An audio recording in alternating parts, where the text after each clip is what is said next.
अस्सलामुअलैकुम। आज हमारा दूसरा लेक्चर है रिएक्शन मैकेनिज्म का, organic chemistry 6 university of Sargodha. आज का जो हमारा टॉपिक है वो इंटरमीडिएट्स है।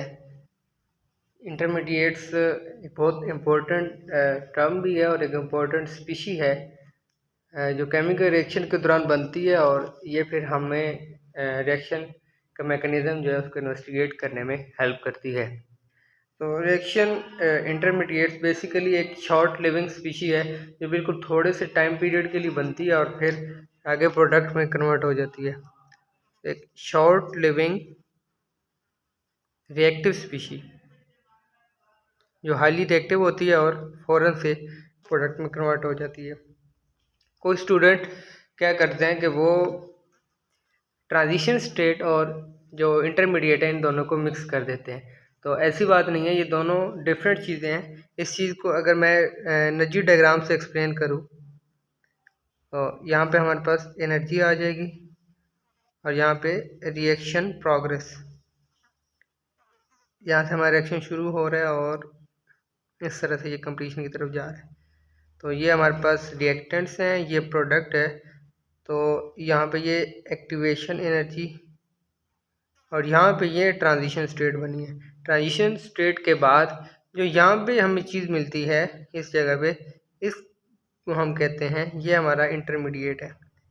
तो इससे क्या पता चलता है कि जो इंटरमीडिएट है ये हमेशा किसके बाद बनता है? ट्रांजिशन स्टेट के बाद, यानी कि एक्टिवेटेड कॉम्प्लेक्स बनने के बाद जो स्पीशी बनती है उसको हम क्या कहते हैं?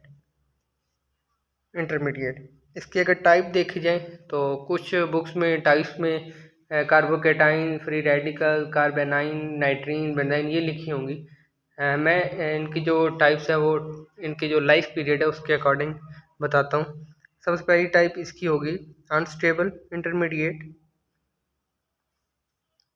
अनस्टेबल इंटरमीडिएट इनका जो लाइफ पीरियड होता है वो ऑलमोस्ट नैनो सेकंड में होता है, यानी कि 10⁻⁹ सेकंड में, यानी कि हाईली अनस्टेबल और बिल्कुल थोड़े से टाइम पीरियड के लिए ना ये रिएक्शन में बनते हैं, फ़ौरन से कन्वर्ट हो जाते हैं। दूसरी टाइप इसकी होगी मेटास्टेबल। ये वाले जो हैं ये ज़्यादा स्टेबल भी नहीं होते लेकिन ज़्यादा अनस्टेबल भी नहीं होते। इनका जो टाइम लाइफ पीरियड होता है वो माइक्रो सेकेंड होता है। 10⁻⁶, सॉरी ये -9 होगा, ये -6 सेकेंड होगा। इसी तरह थर्ड जो टाइप होती है वो होता है स्टेबल इंटरमीडिएट। अब स्टेबल होने का ये मतलब भी नहीं है कि ये मतलब अगर ये दफ़ा बन गया तो ये दोबारा प्रोडक्ट में कन्वर्ट नहीं होंगे। स्टेबल होने का सिर्फ ये मतलब है इनका थोड़ा लाइफ पीरियड ज़्यादा होता है, इतना ज़्यादा होता है कि हमें इतना टाइम मिल जाता है हम इनको रिएक्शन से आइसोलेट कर लें, अलग कर लें। तो ये मिली सेकंड से लेके 0.1 सेकंड तक इनका लाइफ पीरियड होता है। अच्छा, मैंने शुरू में बात की थी कि ये जो इंटरमीडिएट्स होते हैं ये रिएक्शन मैकेनिज्म को इन्वेस्टिगेट करने में हेल्पफुल होते हैं। तो हम टॉपिक यहीं से अपना टॉपिक शुरू करते हैं। उसके बाद मैं डिफरेंट जो है वो रिएक्शन इंटरमीडिएट की एग्जांपल और वो चीज़ें वो हम नेक्स्ट लेक्चर में शुरू करेंगे। अभी हम जो शुरू करते हैं वो हम क्या करते हैं, रिएक्शन इन्वेस्टिगेशन को कर देते हैं। Reaction mechanism investigation.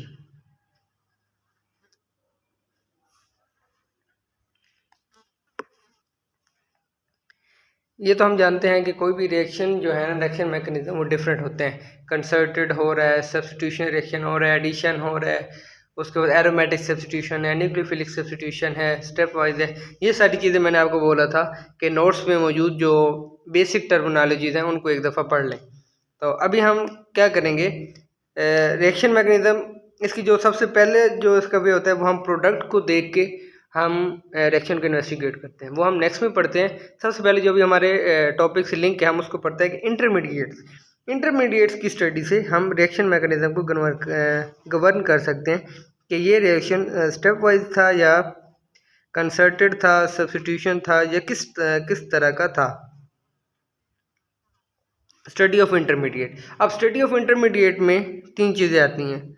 सबसे पहले आइसोलेशन ऑफ इंटरमीडिएट, कि हम उसको रिएक्शन मैकेनिज्म से, रिएक्शन वेसल से उसको आइसोलेट करके उसको स्टडी करें। उसके बाद डिटेक्शन ऑफ इंटरमीडिएट, आइसोलेशन सिर्फ और सिर्फ स्टेबल जो हमारे पास इंटरमीडिएट्स होते हैं उनकी होती है, क्योंकि उनके पास उनका जो लाइफ पीरियड है वो थोड़ा ज़्यादा होता है। अब डिटेक्शन हम उन इंटरमीडिएट्स की करते हैं जिनकी आइसोलेशन पॉसिबल नहीं होती, यानी कि अनस्टेबल, जो सिर्फ थोड़ी सी टाइम पीरियड के लिए बनते हैं। अनस्टेबल या मेटल स्टेबल दोनों इसमें आएंगे। और तीसरा हमारे पास होता है ट्रैपिंग ऑफ इंटरमीडिएट। हम इंटरमीडिएट को एक किसी कंपाउंड में कन्वर्ट कर देते हैं, फिर जब हमें ज़रूरत पड़ती है रिएक्शन को दोबारा स्टार्ट करने के लिए, हम सिमिलर कंडीशन में उसको दोबारा रन करते हैं और रिएक्शन वहीं से शुरू हो जाता है। इसकी जो मोस्ट कॉमन एग्जांपल है वो हम जब मेडिसिन लेते हैं तो वो जो हम कैप्सूल खाते हैं जो कवर्ड होते हैं वो एग्जांपल है। वो अब स्पेशल कंडीशन में ना जब हम उसको लेते हैं तो स्टमक में जाके या उसकी हमने पीएच उस कवर की ना इस तरह सेट की होती है कि वो स्पेशल पीएच रेंज में ही जाके वो कवर जो है वो ओपन होगा, उसके अंदर से जो उसके अंदर जो मेडिसिन मौजूद है वो फिर बाहर निकलती है। अब स्टमक की पीएच और होती है, एसिडिक होती है। इसी तरह इंटेस्टाइन और इस तरह की जो है आगे ऑर्गन्स हैं उनकी पीएच और होती है। तो जिस तरह की वो डिजीज़ होती है उस एरिया में जाके, स्पेशल एरिया में जाके उसकी जो कोटिंग है वो ओपन होती है और अंदर से मेडिसिन निकलती है और वो अपना काम करना शुरू कर देती है। यही बात है ट्रैपिंग में आती है कि हम इंटरमीडिएट को ट्रैप कर लेते हैं, फिर हम जहाँ कभी किसी जगह पर हमें ज़रूरत होती है हमें शुरू से वो रिएक्शन नहीं करना पड़ता, हम बस ट्रैपिंग जो है, जो ट्रैप इंटरमीडिएट होता है उसी को हम यूज़ करते हैं और अपने रिएक्शन वहाँ से कंटिन्यू करते हैं। अभी हम पढ़ते हैं आइसोलेशन, कि किस तरह आइसोलेशन जो है इंटरमीडिएट की वो हेल्पफुल होती है रिएक्शन मैकेनिज्म को इन्वेस्टिगेट करने के। बहुत सी बुक्स में मैंने पढ़ा, मुझे काफ़ी मतलब इसमें मेहनत करनी पड़ी है कि आइसोलेशन कैसे हेल्प कर सकती है। हमने एक इंटरमीडिएट को रिएक्शन मैकेनिज्म से अलग कर दिया, जी अब हमें ये कैसे बताएगा कि ये रिएक्शन इस मैकेनिज्म से हो रहा था। तो इस चीज़ को भी हम डिस्कस करते हैं। इसकी जो मोस्ट कॉमन एग्जाम्पल है वो है हॉफमैन ब्रोमामाइड रिएक्शन। ये इसकी इजी एग्जांपल है। इसके अलावा अगर आपको एग्जांपल चाहिए हो तो वो नोट्स में मिल जाएंगी, नहीं तो मुझे बताइएगा, मैं फिर आप लोगों से बुक शेयर कर दूंगा। बुक में आपको काफ़ी एग्जांपल मिल जाएंगे। अब ये रिएक्शन कॉमनली जब ये रिएक्शन होता है तो ये कुछ इस तरह का रिएक्शन होता है कि एक एसिड अमाइड है, टिपिकली ऑर्गेनिक केमिस्ट्री जो है वो यहाँ से शुरू हो रही है रिएक्शन वाली। अब ये रिएक्ट करता है इनसे और एट द एंड हमें क्या देता है, एक प्राइमरी अमाइन देते हैं, एसिड अमाइड से प्राइमरी अमाइन। अब देखने में तो ये क्या लग रहा है कि ये एक स्टेप कंसर्टेड मैकेनिज्म है, यानी कि ये एक ही स्टेप में कंप्लीट हो रहा है, लेकिन ये ऐसा नहीं है। जब हमने रिएक्शन स्टार्ट होने के कुछ टाइम पीरियड के बाद हमने उसको स्टॉप किया और उसकी कंसंट्रेशन देखी, यानी कि आइसोलेट किया इंटरमीडिएट को, या आइसोलेट का मतलब फॉर सपोज 10 सेकंड के बाद हमने जब देखा तो रिएक्शन में प्रोडक्ट मौजूद नहीं था, लेकिन प्रोडक्ट के अलावा कुछ स्पीशीज मौजूद थी। उसमें सबसे पहली जो स्पीशी थी वो थी RC double bond ONH negative, ये इंटरमीडिएट मौजूद था। इसी तरह सेकंड स्पीशी जो हमारे पास मौजूद थी वो थी नाइट्रीन, और इसके साथ साथ थर्ड स्पीशी भी मौजूद थी, ये वाला इंटरमीडिएट भी मौजूद था। अब ये जो नाइट्रीन है इस पर भी मैं स्टार कर रहा हूँ, इसको हम डिस्कस भी करेंगे मैंने क्यों किया है। अब देखें, मैं आपको एग्जांपल देता हूँ। मैंने 10 सेकंड के बाद देखा तो मुझे ये मिला रिएक्शन मैकेनिज्म में, मैंने 20 सेकंड के बाद रिएक्शन को स्टॉप करके देखा, मुझे ये मिला। इसी तरह मैंने किसी और टाइम पीरियड के बाद स्टॉप करके देखा तो मुझे ये मिला। फॉर सपोज मैं लिख देता हूँ 15 सेकंड। ये डिफरेंट किस्म की इंटरमीडिएट मिली। अब हम क्या समझ रहे थे कि ये रिएक्शन सिर्फ और सिर्फ एक स्टेप में कंप्लीट हो रहा है, लेकिन ऐसा नहीं था। क्या था कि इस प्रोडक्ट के बनने से पहले ये वाली 3 चीज़ें भी बन रही थी। तो इससे हमें क्या पता चलता है कि हमारा जो रिएक्शन है वो उसका पाथवे कौन सा, वो स्टेप वाइज मैकेनिज्म के थ्रू चल रहा है। तो इस तरह हम इन्वेस्टिगेशन कर सकते हैं। अब ये तो हमें पता चल गया कि जी स्टेप वाइज चल रहा है, तो हम फिर भी रिएक्शन मैकेनिज्म कैसे बता सकते हैं, इन्वेस्टिगेट कैसे करें। एक इन्वेस्टिगेशन सिर्फ यहाँ तक नहीं है कि हमें पता चल जाए कि कौन सा रिएक्शन हो रहा है जी। तो अभी हम देखते हैं कि कैसे मतलब ये इंटरमीडिएट यानी कि स्टडी हमें रिएक्शन मैकेनिज्म की तरफ लेके जाती है। तो हम क्या करते हैं, हम इसकी जो फॉर्मेशन के पॉसिबल वे हैं इन तीनों के, हम उनको स्टडी करते हैं कि कैसे ये रिएक्शन, ये जो इंटरमीडिएट है ये बना होगा। तो जैसे जैसे हम वो इनकी फॉर्मेशन को स्टडी करते जाते हैं, हमारे पास रिएक्शन का मैकेनिज्म आता जाता है, और इस तरह हम ये कह सकते हैं कि जो रिएक्शन इंटरमीडिएट हैं ये हमें रिएक्शन मैकेनिज्म के बारे में बताते हैं। तो अभी हम देखते हैं, हमें यहाँ पे लग रहा था कि एक स्टेप में कंप्लीट हो रहा है, तो इसको हम ज़रा इसकी जो ईची वीची है ना वो करके रख देते हैं। सबसे पहला स्टेप हम देखते हैं, ये हमारे पास एसिडामाइड था। अब हम ये देख रहे हैं कि ये जो पहला इंटरमीडिएट है ये किस तरह से बना है, ये वाला, कि हम 10 सेकंड के बाद अगर हमने रिएक्शन मैकेनिज्म को स्टॉप किया है तो ये जो इंटरमीडिएट हमें मिला है ये किस वे के साथ बना होगा, किस पॉसिबल वे के साथ बना होगा। तो हम क्या कहते हैं कि OH नेगेटिव वाटर से या फिर सोडियम से इसको अप्रोच करता है।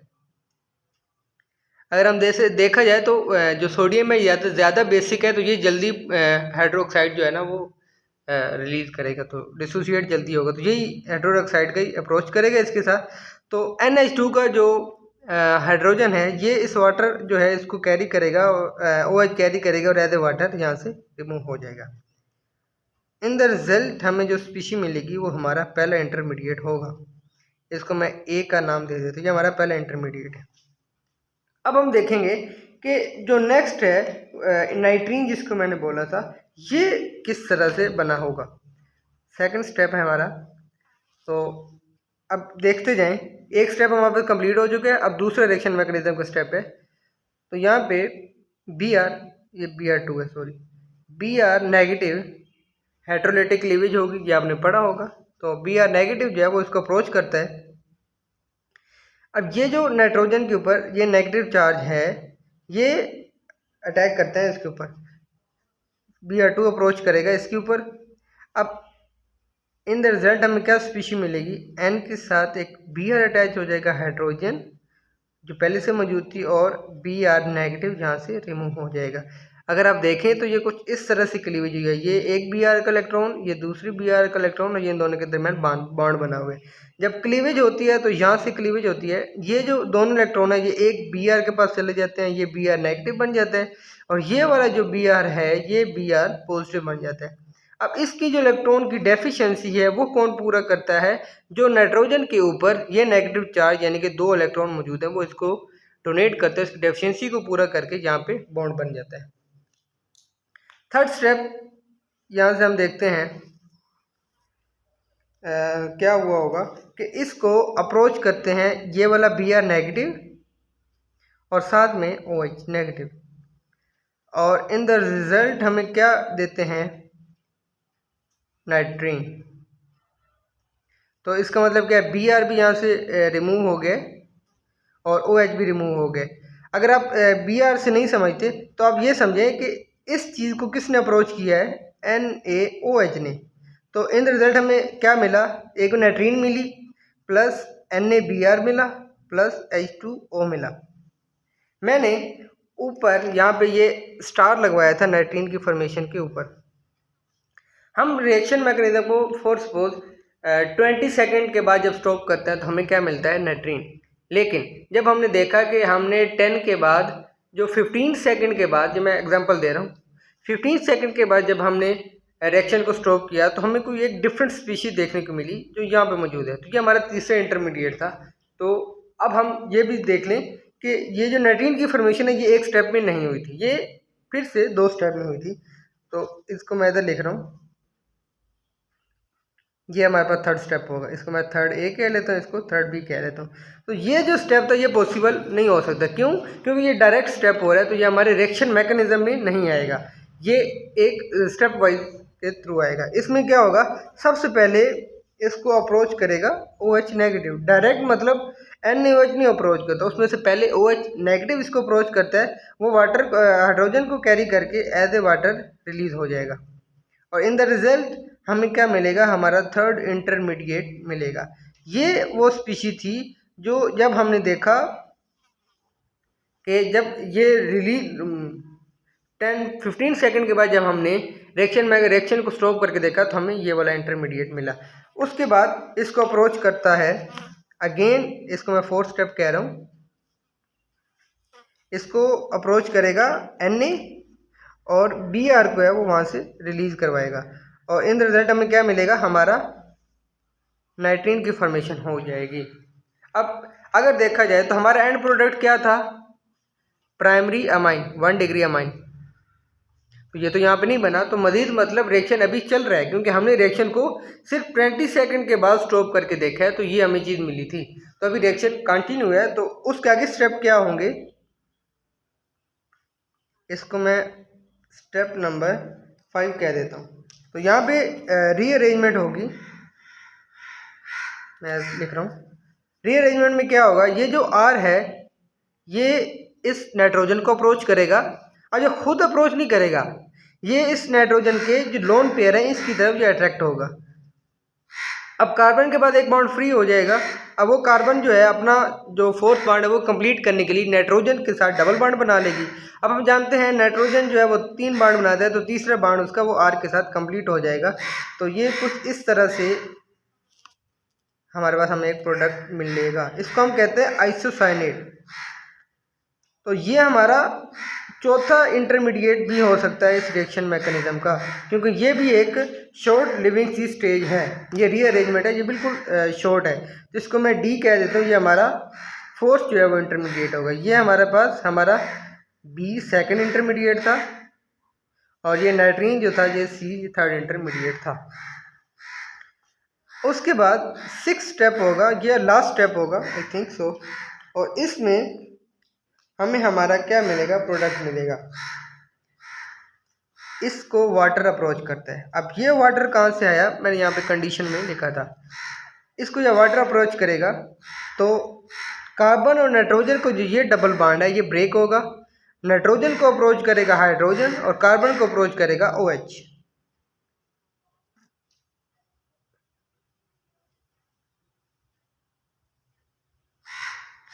और 7th स्टेप ये वाला लास्ट है। 7th स्टेप में क्या होगा कि ये इस तरह से बॉन्ड ब्रेकेज होगी और कार्बन डाइऑक्साइड रिमूव हो जाएगी और हमें हमारा फाइनल प्रोडक्ट मिल जाएगा RnH2 और प्लस CO2, ये रिलीज हो जाएगा। इस तरह ये जो रिएक्शन था जो देखने में हमें एक स्टेप में लग रहा था, वो कितने स्टेप में कंप्लीट हुआ है, 7th स्टेप में। तो आज के लिए इतना ही। नेक्स्ट लेक्चर में हम डिटेक्शन और ट्रैपिंग को पढ़ेंगे और उसके बाद इंटरमीडिएट्स की डिफरेंट टाइप्स को पढ़ेंगे। प्रैक्टिस लाजमी करते रहें, इस चीज़ को नोट्स से भी टैली करें और मैं बुक दूंगा वहाँ से भी टैली करें। लेकिन ये जो रिएक्शन है ये किसी बुक में मौजूद होगा, तो इसको आप ना नीट करके एक पेज पे लिख लें। अल्लाह हाफिज़, मिलते हैं नेक्स्ट लेक्चर में।